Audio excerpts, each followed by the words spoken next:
nggak ada modal, lo menggerakkan tangan lo nggak ada modal, ini modal lo pertama gitu loh, untuk menggerakkan dia berpikir bagaimana medium yang ada di depan tangan lo jadi sebuah medium telur asin. Lo tinggal ambil tipek aja lo gambar. Satu.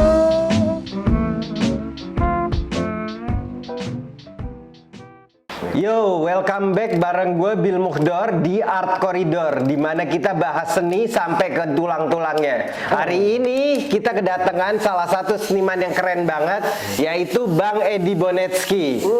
Wih, ini dia nih Bang Edi, salah satu seniman. Kita berkarya juga sempet sama Bang Edi. Bang, pertanyaan gue langsung aja kita tanya.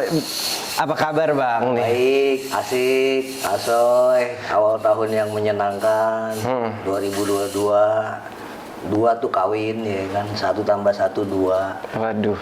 2 tambah 2 4 kawin juga ya kan, keseimbangan tuh perlu di 2 itu gitu. Siap. Bang, sebenarnya lo sama Basquiat nih hubungan keluarga apa Bang?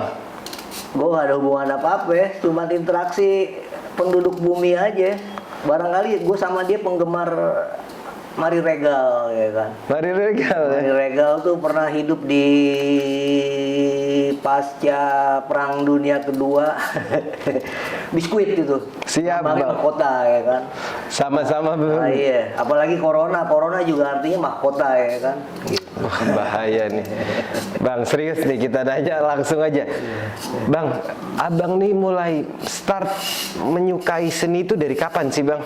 Kalau bicara start sih gue 4 tahun udah gambar. 4 tahun udah gambar di SDNU Grogol, di kolam ledeng.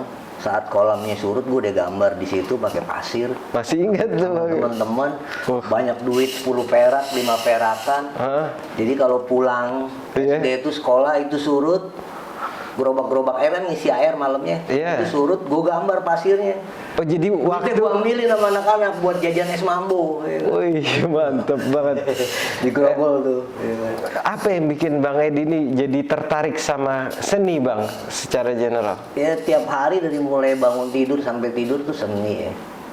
Seni itu laku tindak organik yang empirik, hampir-hampir sejajar sama ilmu pengetahuan. Jadi kalau lu pakai pakaian rapi, dibilang orang rapi, itu pendekatan organik, itu seni gitu. Kalau lu minumnya nggak rapi, belepetan, kurang berseni Bang. Ya seni menikmati minuman berarti belum bisa lu nikmatin. Wih, mantap banget. Dalam. Tipis banget antara art dengan sains. Berhubungan berarti Bang? Oh, sangat berhubungan kayak gini nih. Ini kan ilmu pengetahuan nih. Iya, apa ini Bang? Dia bisa bergerak, ya kan? Kemudian seni hadir, tumbuh untuk menguatkan dia nih. Si Snoopy biar pergi ke NASA, ketemu Michael Armstrong, ya kan? Pergi ke bulan, ketemu Elon Musk dia. Sama telur asin juga gitu, ilmu pengetahuan direbus. Kalau mau matang direbus dulu, ya kan? Iya. Terus dibungkus, dikemas, laku. Ya itu artnya di situ gitu. Jadi pembuatan segala sesuatu itu ya Bang? Pokoknya gitu, Kamil. Mantep banget Bang. Gue tuh salah satu yang terkenal dengan Bang Edi Bonetsky ini, salah satunya adalah gimana produktivitasnya Bang Edi. Lo kalau kenal Bang Edi lo tahu gimana ini orang bisa pagi di mana, siang di mana, malam udah berubah lagi di mana, dan selalu berkarya. Ini orangnya. Gue juga bingung. Gue penasaran banget kenapa bisa kayak gitu Bang. Ini warung Indomie buka di Sangiang, anak-anak muda dulu punya distro, kemudian dia buka warung Indomie varian apa aja, minta digambarin nih.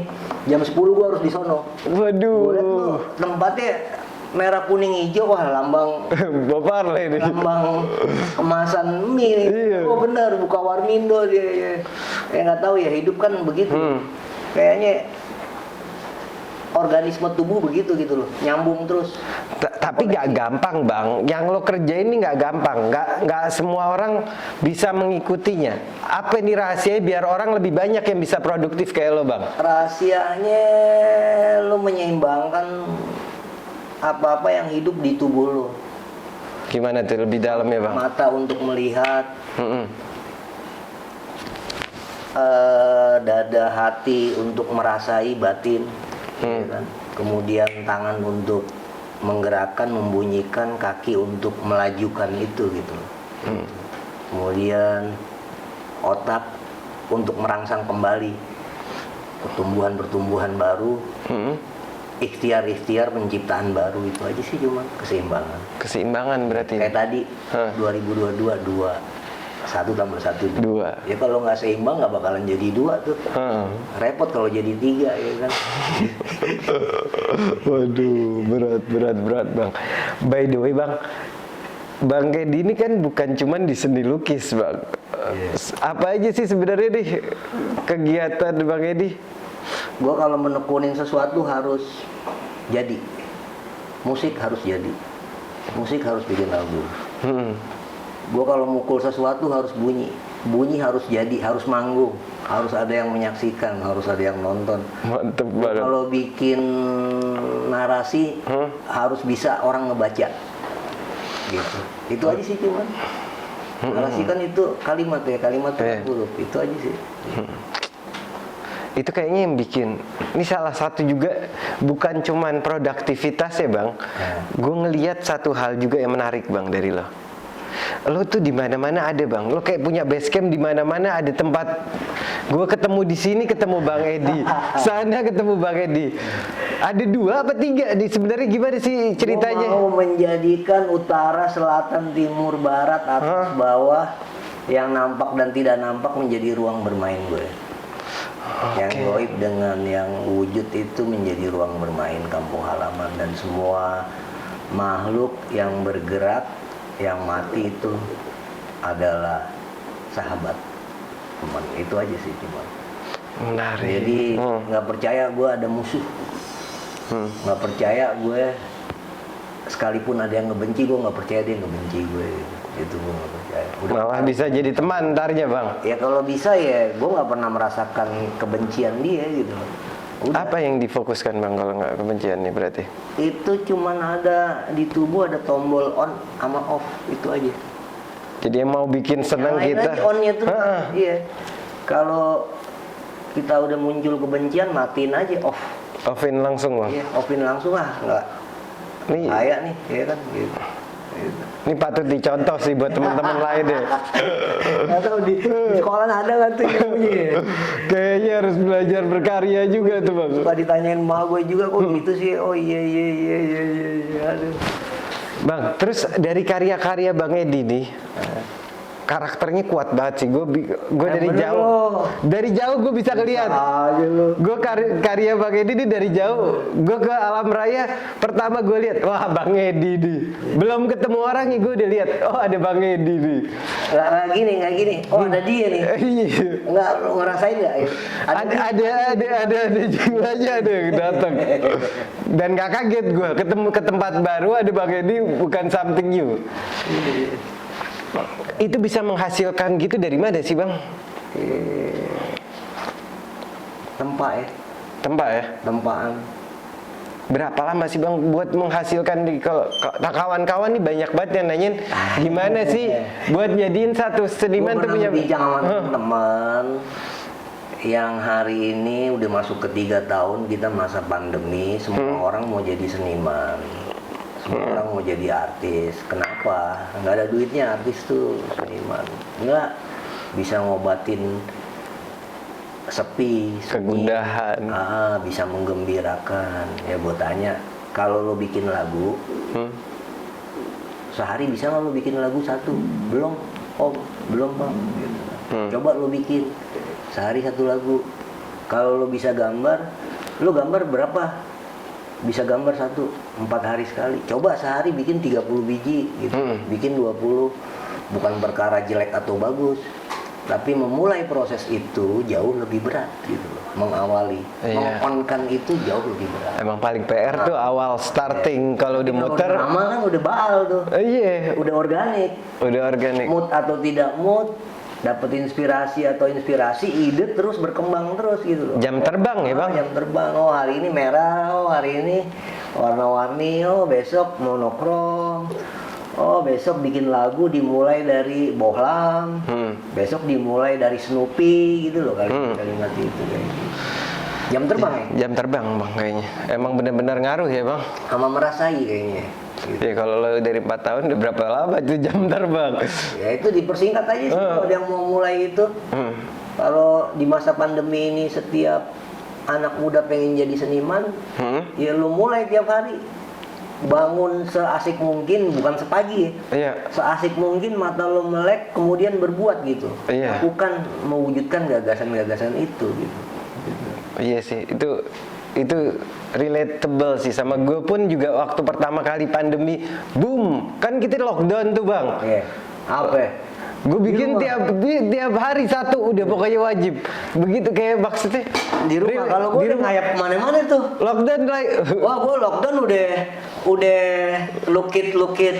Iya, walhasil lah, Bang. Jangan, iya. Iya, cuman gue ngomong-ngomong sama orang yang gue temuin di luar, udah kayak anggap aja makhluk luar angkasa di luar. Salaman nggak ini, tapi gue Tapi tetap menjaga protokol kesehatan dong, Bang. prokes lah. Iya, prokes wajib juga. sampai sekarang. Nah, Bang, gue juga ngelihat banyak banget nih karya-karya yang lo buat untuk sosial kayaknya. Bener gak, Bang? Kayak di penjara, di tong sampah yang di otak gue, wah ini orang salto kalau bisa di bahasa kitanya loh. Salto. Kenapa tuh, Bang? Belakang ke depan. Jungkir balik tuh kayak 2 kali loh saltonya, Bang.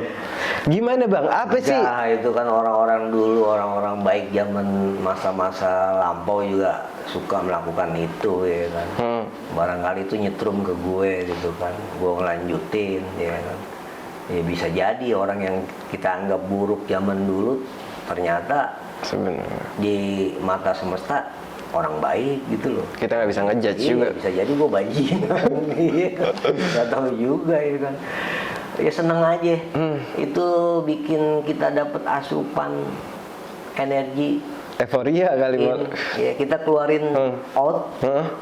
innya masuk banyak, Berasa bener, Bang? nggak ketakar, berasa banget. Kayaknya dari rumah kemari tuh pendek jalan. Apa, Bang? Salah satu coba ceritain dong, Bang, biar anak-anak mungkin ada beberapa yang belum baru kenal Bang Edi tapi ada beberapa karya. Coba yang sosial apa aja contohnya? Satunya ruang itu, ruang dan waktu itu memberikan lo energi terbarukan yang tidak ada di pom bensin, di restoran Padang, di warteg, di mall, di toko buku. Jadi dia akan memberikan muatan baru bagi tubuh, bagi mata. Ini gue harusnya udah pakai kacamata nih, Iya. udah -3 nih. Jadi gue kalau ngelihat orang, sekarang gue deketin dulu, sama gue kenalin dari suaranya. Oh ini Nabil nih, Kabili nih, ya kan? Oh ini Paus, Ali, oh, suaranya gitu, oh itu gitu. Jadi Oke. itu yang bikin kita sering dapat masukan-masukan power baru. Saat kita mengeluarkan, Kita mengeluarkan. itu harus dicontoh juga sama anak-anak muda berarti, Bang? Bisa sih, Bisa jadi salah satu dongkrakan awal buat yang masih mulai juga. tubuh manusia punya Iya. kekuatan itu semua. Itu yang dibilang fitrah, naluri, insting, gitu. Kemampuan, skill, motorik, indera, gitu kayak. Bang, tadi tuh gue sebelum mulai, gue sempet bikin story juga di Instagram. Iya. Buat nanyain nih, gue mau podcast sama Bang Edi. Kira-kira apa pertanyaan dari lo? Kita bacain aja langsung nih. Ada beberapa pertanyaan, Bang. Sebelum kita lanjutin, kita tanyain dulu nih, Bang. Ini ada dari Anifa. Kenapa lebih suka pakai cat akrilik dibanding media lainnya kayak cat minyak, Bang Edi? Kayaknya Bang Edi Gue pakai apa aja, kayak sampai Coca-Cola gue pakai. ditacina apa semua kena kayak kopi. kopi karena akrilik Tapi akrilik hari ini sudah harus memberikan lisensi ramah lingkungan. Gitu. Bukan cat minyak berarti merusak lingkungan ya. tapi lebih baik ya bang, Lebih baik. secara lingkungannya. Jadi kalau lo milih material untuk menggambar, lo pilih dia aman nggak dari lingkungan. Iya. Limbahnya gimana gitu loh, cuci kuasnya gimana, sampai ke situ tuh gue Iya. pikirin tuh. Bener Jadi sih. kita nggak punya dosa lingkungan. Emang kan kalau maksudnya minyak tuh sebenarnya ya aman, cuman kalau tahu cara, tapi kan memang PR bang. Kalau kita buang tiba-tiba di pinggir jalan, Iya. Kalau orang-orang zaman dulu Pak Andi dipeperin ke kaosnya, nggak buang limbah dia pakai cat minyak tuh, iya kan. Di kumisnya ya kan belepetan minyak ya kayak gitu. Pak. iya. Gue lebih mudah ngejumpai itu dan akrilik bisa dipertanggungjawabkan secara ekologi. Gitu. Mudah-mudahan cat minyak juga sekarang sudah mulai ke arah itu karena bumi udah semakin tua juga. Harus lebih disayang gitu ya. Harus lebih wise lah. Iya. Ini ada lagi nih bang. Nih ada pertanyaan lagi. Pertanyaan berikutnya dari Faiz Dawin. Iya. Dalam menuangkan cat ke kanvas, apakah yang pertama kali dipikirkan dalam menentukan konsepnya? Jadi gimana tuh bang? Lo nentuin konsepnya pas? Jadi gue nih ya, kalau gue ya, Iya. kalau gue terkadang bari ngobrol, orang bantuin ngegelar. Kemudian gue bilang, gue tanya, kiblatnya ngadep kemana nih? Kiblat tuh bukan gue fanatik terhadap agama gue, bukan ya, tapi kiblat tuh bagi gue disitulah letak kebaikan semua agama gitu. Kebaikan semua kepercayaan. Kayak tadi di sini Bayoran gue tanya nih kiblatnya kemana, ke sono. Gue pas ngadep kiblat nih, asik nih ya kan. Gitu. Gue cuman memulai dengan main sih games hari itu, memulai berkarya dengan games. Karena tubuh gue udah, maaf ya nggak tubuh gue udah auto, jadi gue cari warna yang terdekat dari tubuh gue hari itu. Jangan nggak ada warna ini gue cari-cari sampai nggak jadi gambar, oh itu repot. Lo masih punya urusan sama tubuh lo, sama rasa lo, jadi nggak jadi lo melakukan ikhtiar perbuatan berkarya gitu. Jadi yang terdekat aja, beri kemudahan dia. Kalau yang terdekat ada pensil, lo sikat pakai pensil. Ada kapur, krayon. Bahkan telur sekalipun jadi cetakan print gitu loh.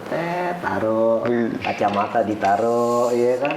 Dia bukan menghalangi pola-pola kerja lo, bukan. Dia mensupporting, bahkan memberikan arah baru, ruang baru. Kopi taruh, ya kan, dicetak, diputerin gitu. Kacamata dicetak. Ini modus-modus yang pernah dilakukan sebenarnya sama maestro-maestro besar zaman dulu sebetulnya. Cuman tidak terekam arsip-arsip ini gitu loh. Ya, tubuh manusia kan gitu doang, mata, kuping, tangan. Dari dulu sampai sekarang juga medium cuman kanvas, kuas, rambut, bulu kuda, bulu ketek, kumis Salvador Dali, ya kan? Iya, gitu doang. Gitu. Asik deh pokoknya. Asik bang. Ini ada lagi bang, terakhir nih kita. Sebenarnya ada banyak bang, cuman kalau kita banyak bacain semua. Itu Faiz ya? Iya, itu Faiz barusan. Nih ada lagi nih. Raga 2464 katanya ini, Bang Billy tolong tanyain kenapa jarang sekali kolektor melirik karya dari seniman muda atau baru. Thank you.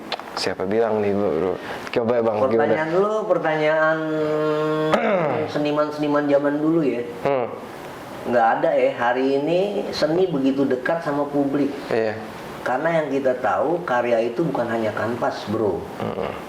Ragil ya? Ragil, bukan hanya kanvas Gil. Karya raga. Karya itu bisa apa saja yang ada di tubuh si seniman sehari-hari. Bisa baju, topi, segala macam. Jadi ya seni hari ini begitu dekat sama publik ya bang. Berhubungan infinity ya kan. Bukan bertolak belakang, sangat dekat, bahkan saling menghidupi gitu loh.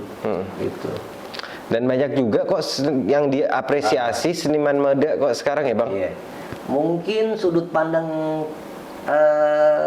publik sekarang juga harus dirubah. Karena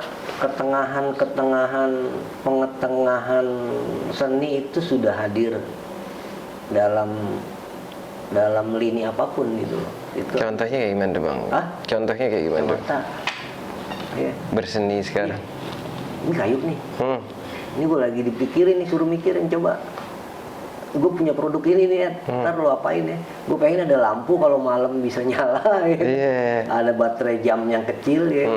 Dia ada jamnya bahkan, taruh jamnya ya. Dia tugas seni tuh hari ini untuk mengelaborasi semuanya gitu. Oke. Gitu. Menarik. Tugas seni ya. Tugas seni itu. Iya, jadi tugas seni apa tugas seniman, Bang? seniman tuh sama ilmuwan hampir, ya aduh. Part of it, Bang. Aduh, hampir sama ya kan. Hampir sama. Einstein sama Billy Murdoch tuh hampir sama. Allah. Terus kalau saran juga Bang, buat anak-anak muda nih, apa nih saran buat dari Bang Edi nih? Lo sehatkan organisme tubuh lo, mata untuk melihat. Kalau dia melihat, lo simpen di otak. Kemudian biarkan dia menggelora di dada. Sepersekian detik harus lo wujudkan lewat pendengaran. Gue mau bikin apa nih? Mau gambar, mau bunyi, mau musik, mau tulisan, mau buku, mau narasi, mau perkusi apa gitu ya, bunyian apa gitu. Karena energi semesta itu sepersekian detik aja lo lewatin, dia blas hilang. Apalagi saat ada kayak gitu ya. Jadi kalau kata Einstein bilang eureka. Kalau kata siapa ya? Pak Pandi bilang dulu, sebelum matahari terbit gua harus udah gambar gitu. Jangan sampai matahari nongol gua belum gambar gitu. Wah, mantep banget nih. Tapi Bang, gue suka dengernya begini. Jawabannya, gue nggak ada modal Bang. Gue nggak ada buat berkarya nih, mahal Bang. Lo nggak ada modal, lo menggerakkan tangan lo nggak ada modal. Ini modal lo pertama gitu loh, untuk menggerakkan dia berpikir bagaimana medium yang ada di depan tangan lo jadi sebuah medium telur asin. Lo tinggal ambil tipek aja lo gambar. Tapi jangan satu dia, harus banyak. Harus ribuan, 10 peti kalau bisa lo kumpulin. Lo cicil satu-satu, jadi karya tuh. Ya kan, lo buka lagi di googling, pernah ada nggak yang ngerjain telur asin? Kan? Isinya ya kan. Terus nanti kalau udah jadi karya gimana, mau ngemasnya gimana, dieksplornya gimana, ngedisplaynya ya kan, macam gitu. Jadi nggak ada, malah terbatasan itu sebenarnya jadi Keterbatasan menjadi tidak terbatas lo melakukan sesuatu. Iya, itu tuh. Itu hebat itu, ruang tuh. Keterbatasan jadi tidak terbatas. Lo ketawa, segitu doang. Lo tambahin, iya kan? Asik tuh, iya kan? Itu tubuh lo. Nah, lo tekunin di situ aja diketawa. Kalau lo punya ciri khas, udah jadi sesuatu. Udah jadi sesuatu gitu loh, iya kan? Gitu. Nah, Bang, gue juga satu lagi nih. Banyak sebenarnya nanya Bang Edi ini nggak habis. Kayaknya sampai besok nggak habis. Cuman kita ada beberapa pertanyaan yang masih penasaran gue. Gue juga ngelihat banyak karya visual video Bang lo bikin. Kayak apa namanya? Narik ini apa? Narik gerobak, narik besi itu yang rantai. Ceritain yang rantai Bang, itu gokil sih menurut gue. Gue tuh udah boleh diceritain Bang? Suka bikin mainan setiap tahun satu. Tiap tahun satu? Tiap tahun satu, gue ngajak filmmaker baru, atau dia pernah sekolah di film, eksperimen. Seharian gue disiksa deh sama lo. Tapi skenarionya jangan pakai skenario. Gitu. Pokoknya gini, diskusi 5 menit. Jadi itu seharian, rata-rata gue bikin tiap bulan puasa. Bulan Ramadan. Karena dikit lagi dong di Bang. Karena gue percaya tiap bulan Ramadan tuh memberikan energi kedamaian, perbaikan buat nyuci tubuh nih, yang dari hal-hal yang kotor gitu. Itu percaya gue dengan lapar dan haus itu. Gitu. Jadi murni gitu loh. Jadi murni. Jadi editnya setahun. Dulu gue bikin plastik, masuk nominasi Festival Film Toronto juga, lolos juga tuh di Toronto, diputer. Gimana tuh ceritanya, Bang? Film dokumenter panjang tuh, gue cuma narik gerobak, ngumpulin plastik, kemudian tiba-tiba di tengah jalan gue ketemu pemulung, nggak ada skenario tuh. Pemulungnya baru keluar, merasa sulit, ya kan, merasa sulit nyari plastik karena nggak ada sampah. Gue kasih satu gerobak tuh plastik, senengnya minta ampun, ya kan. Terus gue ketemu di tengah jalan, ketemu orang karikaturis, artis di pinggir kali. Kemudian dia bercerita soal lapar, soal ekonomi hari ini. Ya ketemu semua tuh, bergulir. Itu nggak pakai skenario? Nggak pakai skenario, nggak pakai. Walau narik tuh plastik, narik tuh gerobak lagi puasa-puasa? Puasa-puasa. Sampai sutradaranya ikut puasa. Gue bilang, lu kalau mau nggak ikut puasa nggak apa-apa. Nggak, om, gue puasa, ya kan. Oh, ekstrim. Di tahun berikutnya gue narik rantai sepanjang 24 meter. 24 meter. Beratnya 78 kg gue tarik. Panjang tuh rantai. Lo kayak narik gue berarti, Bang? Iya, itu tentang persatuan tuh. Persatuan paling sulit. Jadi lo tarik nih. Tariknya gimana? Coba Tarik gue lilit ke tubuh gue tarik. jadi nyeret-nyeret, bro. Tengah hari bolong di aspal. Tengah hari bolong. Bagus nggak Hah? Itu ditarik di Iya, aspal. ditarik. Ini Berarti kalau berapa meter tadi? 24 meter. Berarti manjang dong. Manjang. Beratnya beneran berat. Iya, rantai lah, rantai real, konkret. Apa nih yang mau kiri Itu kalau di puasa? kita belum kenal ya di Indonesia itu tindakan performatif. Iya. Yang kalau di luar ini sudah bisa dipertanggungjawabkan secara ilmu. Iya. Kenapa maksudnya? Itulah yang gue bilang tipis bedanya ilmu pengetahuan dengan seni. Seni itu harus dibuktikan dengan organ, empirik, kajian budaya, kajian histori, kajian culture gitu loh. Itu lo narik berapa lama, Bang? Seharian, sampai jam 4 sore, sampai jelang buka. Nah itu sampai sekarang masih diedit tuh film. Seharian lo narik tuh buka seharian. puasa seharian narik. Mau setar dari Cikokol ya, muter-muter Tangerang, narik rantai lagi. Nah kalau orang Tangerang tuh tahu nih, wah ini pasti yang lewat bulan puasa nih, Om Edi lagi bikin film nih. Ya kan? Tapi film apa nggak tahu ntar jadinya ya kan, tahu belum nih festival gitu loh. Buat celengan itulah yang gue bilang seni itu investasi. Betul. Jadi lu pikir mainan-mainan itu kelak di kemudian hari akan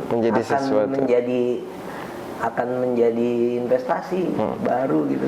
Nih Bang, sebenarnya gue masih mau panjang lebar ngobrol sama lo Bang. Masih banyak banget pertanyaan-pertanyaan menarik. Tapi kayaknya waktunya udah habis nih. Kita lanjutin di next one. Insya Allah kalau Bang Edi mau datang lagi kemari. Cuman buat kalian semua, buat bantu ini channel baru banget grow. Dan kalian bisa bantu dengan pencet tombol like dan juga subscribe sama komen. Kesaltoannya Bang Edi ini apa aja yang lo kenal, dan guest-guest siapa lagi yang mesti kita panggil. Thank you banget Bang Edi. Terima kasih. Dan jangan lupa buat follow Instagramnya Bang Edi buat ngelihat updatean ceritanya. Balik. Siap, mantap banget. Langsung aja. Sampai ketemu di next one. Oke, sehat semua. Thank you.